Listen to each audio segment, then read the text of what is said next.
Viernes 14 horas y 21 minutos en el Estado de Israel. Lo tenemos todos los días aquí en lo que es el programa de CAN en español. Me refiero al doctor Jonathan Meta, periodista también. Israel agobiado con esta guerra tan larga, con tantos hechos que se suceden minuto a minuto y sobre todo en los últimos días en el norte. Y la noticia de anoche, como compartíamos, lo que sería la eliminación de el segundo hombre detrás de Hassan Nasrallah en Hezbollah. Pero vamos directamente a la información. Querido Johnny, ¿cómo estás? Buenas tardes para ti. Hola Miki, ¿cómo estás vos y cómo está tu audiencia? Espero que estén todos bien. Estamos bien preocupados como todos, ustedes agobiados, nosotros también, pero desde otro lugar, y saber qué es lo que tienes para contarnos en ese panorama es tan importante.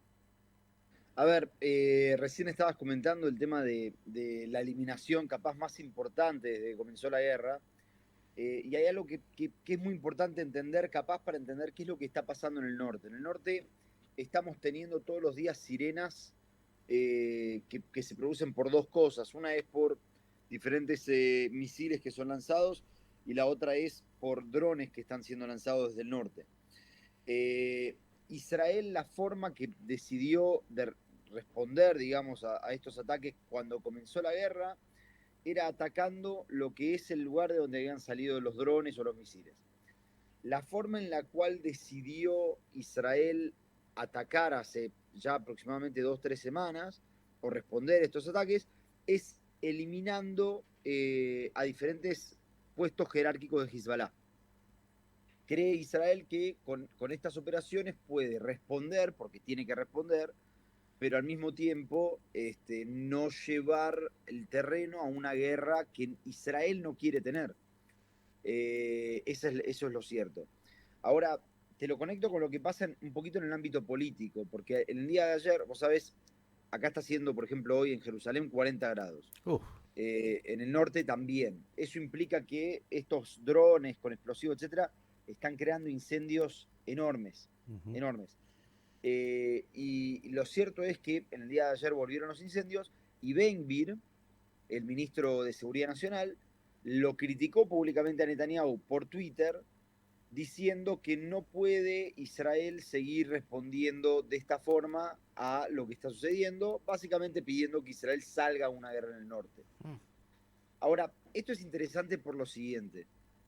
Yo entiendo que hay mucha gente que debe pensar que eso es lo correcto. Yo creo que no es lo correcto, pero bueno, es otra historia. Lo que me parece importante entender es que Israel, el ejército de Israel está, como vos decías, agotado con la guerra que está teniendo en el sur y con lo que está sucediendo en el norte. Está partido, porque también hay parte del ejército que está en Judea y Samaria. Y entonces hoy el ejército no podría encarar una campaña como, por ejemplo, la del 2006 en el Líbano, que entre paréntesis no fue una campaña exitosa militarmente. Pero digo, no lo podría hacer. Que Ben Gvir lo diga es muy interesante, porque esta semana se llevaron a cabo dos cosas. Una es una votación que hubo a principios de semana, en la cual se decidió básicamente continuar con esta política de no reclutar a los ultraortodoxos. Se dispusieron objetivos para reclutar cierto porcentaje en 15 años, unas cosas que básicamente no van a ser reclutados. Y la segunda cosa que sucedió es que el día de ayer, en la noche de ayer, se informó que Israel está preparando un proyecto de ley para extender los años de reserva, ¿eh? Y extender la edad máxima, perdón, para hacer el ejército. Lo que significa que evidentemente esto que decimos es cierto, el ejército de Israel no da abasto hoy por hoy para mantener dos frentes y medio, si querés, abiertos. Por lo tanto, por eso es que vemos que la respuesta es esta, mientras se espera a que haya una respuesta o una solución al tema del sur. A ver si compartís esta mirada, Johnny, respecto de lo que estás diciendo del norte. Recordemos, en las últimas horas se tratan de cientos de proyectiles, de misiles, drones que vinieron desde el Líbano, desde Hezbollah, y Israel, como has dicho, que viene realizando en esta guerra de desgaste tan difícil en esa frontera estas operaciones, algunos dirán quirúrgicas, otros dirán muy importantes, eliminando a altos, en este caso sería el segundo, ni más ni menos, del Hezbollah, estamos hablando realmente del corazón mismo, pero en lo que dijiste de esta guerra, que algunos dicen la gran guerra, es una guerra de destrucción enorme para Israel y todos quisieran evitarla excepto algún lunático. Pero en la estrategia me parece que lo que Israel está planteando, además de golpear al Hezbollah, es golpear de alguna manera mostrándole al Líbano, a aquellos que no son del Hezbollah, que es una gran mayoría, señores, tienen un problema. Si esto se desata, ustedes van a sufrir tratando de que justamente la reacción interna de aquellos que tienen en el Líbano poder puedan contener al Hezbollah para que no tenga que llegar a esa situación donde realmente, bueno, el desastre será total también para los ciudadanos que no son afiliados al Hezbollah en el Líbano, empezando por Beirut y tanto más, ¿no? No sé si es esa un poco la mirada de lo que Israel está tratando de hacer en esa frontera. Sí, estoy completamente de acuerdo. Creo que eso es una de las razones por las cuales hay que tener en cuenta que Gaza no es lo mismo que el Líbano. El Líbano tiene una relación con Hezbollah que es mucho más, no sé, nombrémosla híbrida si querés, donde a veces hay cierto apoyo, pero a veces no. De hecho, cuando comenzó la guerra, hubo muchas críticas a Hezbollah porque decían, ustedes nos hicieron pasar tanto sufrimiento para sacar a ISIS de acá y ahora lo trajeron ustedes de vuelta. Y estos eran reclamos de la gente. Por lo tanto, es cierto lo que vos decís. Israel tiene una política desde el año 1967, más o menos tiene una política Israel de que la respuesta a un ataque, a una amenaza, tiene que demostrar que una amenaza mayor a la que el ataque supuso. Uh -huh. Entonces, Israel hace esto, pero sí, lo cierto es que nadie quiere ir a ningún tipo de guerra en el norte. El problema que hay hoy es en base a qué se toma la decisión de aceptar o no aceptar un alto al fuego. Esa es la gran pregunta que jamás tiene, pero también Israel tiene, la gente de Israel. Benny Gantz se fue del gobierno esta semana, lo deben haber comentado ustedes, y dio una entrevista en el día de ayer, donde honestamente no se entiende muy bien a dónde quería ir, porque hace 8 meses que él está en el gobierno, o se fue después de 8 meses del gobierno, y sin embargo él dice que hubo muchas oportunidades, dijo esto ayer en el canal, en Cannes de hecho, hubo muchas oportunidades para llegar a un acuerdo y fueron bloqueadas por Netanyahu por cuestiones políticas. Y yo digo, bueno, pero vos también estabas en el gabinete de guerra. Lo cual, Miki, me parece que nos trae este punto de que el fin de la guerra, lamentablemente, se está trabajando desde el punto de vista de cálculos políticos. Y eso es válido para todos, no solo para Netanyahu. Netanyahu es el máximo responsable por ser el primer ministro, pero para todos es válido. Lo cierto es que, a ver, jamás hoy por hoy está pidiendo tres cosas. Digamos, tres enmiendas que le pone el plan supuestamente israelí que presentó Biden y por el cual nosotros nos enteramos de qué es lo que opina Netanyahu a través de Blinken. Esto lo digo para que entendamos que Uh -huh. el plan israelí no fue presentado por Israel ni a su gente ni a la política. Pero hay tres enmiendas que son bastante interesantes. La primera es que le piden a Israel un compromiso de que va a ser el fin de la guerra. Yo sé que Israel está dispuesto a hacer este compromiso, no hoy, pero lo va a estar, es negociable para Israel y que en las próximas semanas muy probablemente veamos que sea negociable. Y el segundo punto que trae para Israel problemático es que piden que empiece la etapa de reconstrucción ya desde ahora. Ahora, ¿por qué digo que este segundo punto es problemático? Porque el tercer punto, y este es el punto, la tercera enmienda en la cual están de acuerdo Estados Unidos e Israel, increíblemente, es que quieren que parte de las garantías de no comenzar la guerra de nuevo y de la reconstrucción tomen parte China, Turquía y Rusia. Ahora, el plan del alto al fuego, y por eso yo digo que cada día que pasa la situación de Israel empeora más en términos de negociación, porque cada día le piden más. El plan de Estados Unidos, de la administración Biden, es justamente terminar con esta guerra porque estamos en un año electoral en Estados Unidos. Y entonces lo que él dice es, lo que tenemos que hacer acá es sacar a Irán del terreno, que se quede el proxy iraní Hezbollah en el sur del Líbano, nosotros nos ocuparemos en otro momento, de Irán nos ocuparemos en otro momento, y por lo menos vamos a, con Arabia Saudita, Bahrein, Egipto, Israel, armar una coalición anti-iraní. Si Rusia, China y Turquía, y no estoy diciendo Irán, pero obviamente vos entendés que por estos nombres que estoy dando y por Hamas está metido, estuvieran en Gaza, eso presentaría un problema muy serio para el plan estadounidense. Por lo tanto, ese es el punto que hoy no es negociable. Hay que ver hasta cuándo Netanyahu decide estirar la decisión de admitir que algo que él sabe, porque el entorno de él se lo comunicó a la prensa, que el acuerdo implica el fin de la guerra. Y acá hay un punto, y me parece que es válida la comparación. Los americanos tuvieron sus guerras de este estilo, tuvieron la guerra de Vietnam, estuvieron en Irak, y por lo menos desde el punto de vista de la administración norteamericana, lo que ellos dicen es aprendan de nuestros errores. Hay veces que uno piensa que es más fuerza que maña, pero de hecho es más maña que fuerza. Es una frase que es muy interesante porque la usó el presidente Lyndon Johnson después de la guerra de Vietnam. Él escribe un informe diciendo al final no nos dimos cuenta que era más maña que fuerza. Y acá es lo mismo, la solución es política si realmente se quiere terminar con Hamas. Y hay que ver hasta dónde lo estira esto Israel para entenderlo.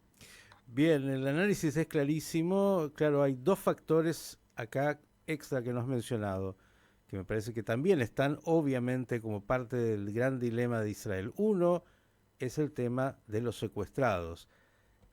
¿Qué pasa con ellos?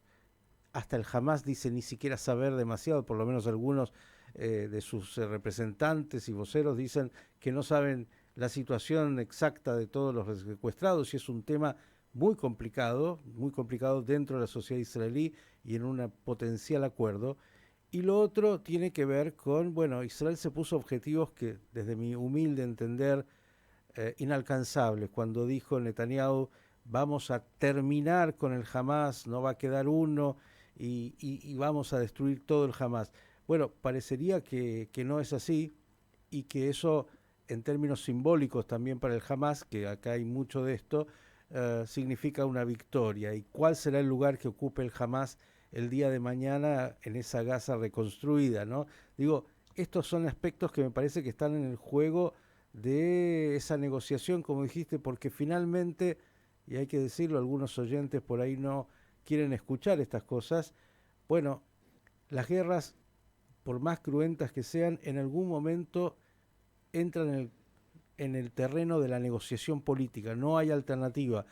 No quiere decir paz, no quiere decir algo que permita reconfigurar la situación. Entonces, quiero estos dos elementos incorporar, Johnny. Uno, el tema de los secuestrados, muy complejo. Y por otro lado, el lugar real que el Hamas puede tener en el futuro de la Franja de Gaza. Coincido con tu lectura y con los dos puntos que agregás, Miki. Mirá, el tema de los secuestrados es un tema muy complejo. Nosotros sabemos que hay más muertos de los que pensamos que hay. Hay confirmados 43. Ayer Gantz cometió un furcio en esta entrevista que te comento porque prácticamente dio a conocer que la familia Vivas ya no está viva, algo que es un secreto a voces. Lamentablemente aquí se comenta mucho esto, no es seguro, por lo tanto, y también por pedido de la familia, no es algo que se confirme, pero sí es algo que hace un par de meses se viene comentando muy fuerte. Pero bueno, hasta que no es seguro, pero el hecho de, podemos utilizarlo de ejemplo como para decir, ni la inteligencia israelí, ni la inteligencia americana, que hoy nos enteramos por el Washington Post que está muy activa, ni la inteligencia, los funcionarios de Hamas saben exactamente lo que pasó con todos los secuestrados, por lo tanto, eso es cierto. El tema del rol de Hamas es una cuestión muy importante y muy interesante. A ver, yo coincido con lo que vos decís, que muchos oyentes capaz no les va a gustar escuchar esto, pero lo cierto es que no existió guerra en la historia que se haya ganado solamente por cuestiones militares. Si nosotros tomamos, por ejemplo, la Segunda Guerra Mundial y la caída de los nazis, Alemania no se desnazificó por la fuerza. Alemania se desnazificó con un proceso político que duró años. Por lo tanto, hoy por hoy, jamás dice, nosotros exigimos, también dijo, nosotros exigimos ser parte del día después. Yo voy a decir una cosa acá, y es muy crudo, pero me parece que es la realidad. Hasta que no trabajemos para que haya una alternativa para Hamas, podemos tomar o no esa demanda, pero va a ser cierta.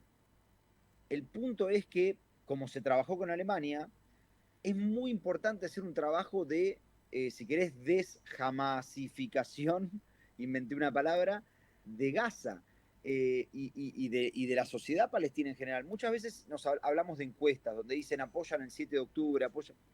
Pero ¿qué otra cosa podrían apoyar? ¿Al gobierno israelí? No, no, me parece que a veces le pedimos peras al olmo. Y ahí es donde yo digo, tenemos que, Israel tiene la obligación, y Estados Unidos esto también lo entiende, y la comunidad internacional, ojalá que la autoridad palestina dice que lo entiende, ojalá que realmente lo entienda, tienen que trabajar para una alternativa jamás, porque ningún tipo de guerra se gana de manera militar. Siempre los últimos arreglos son políticos, y me parece que ya llegamos a esa instancia, por lo menos para mí.